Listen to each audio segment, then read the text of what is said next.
எல்லா பயன்களையும் ஒரு நாளைக்கு சாக வேண்டியதேன். வாழ்றது முக்கியம் இல்லைன்னு சொல்ல. ஆனா மத்தவங்களுக்கு பயனுள்ள வாழ்க்கையா வாழ்ந்துட்டு செத்து போறேன்னு அந்த சாவுக்கே பெருமை. விதைச்சோன்னு பழம் சாப்பிடணும்னு நினைக்க முடியுமோ? இன்னைக்கு நான் விதைக்கிறேன், நாளைக்கு நீ பழம் சாப்பிடுவேன், அப்புறம் ஓ மயன் சாப்பிடுவேன், அதுக்கப்புறம் அவன் மயன் சாப்பிடுவேன். அதெல்லாம் பாக்குறதுக்கு நான் இருக்க மாட்டேன். ஆனா விதை நான் போட்டது, இதெல்லாம் அந்த பெருமையா?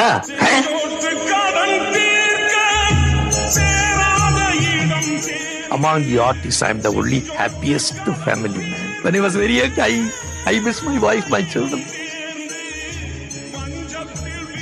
Shivaji did a great affair for me.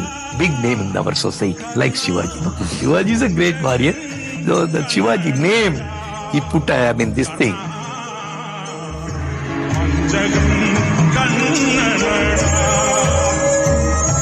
India is a great country.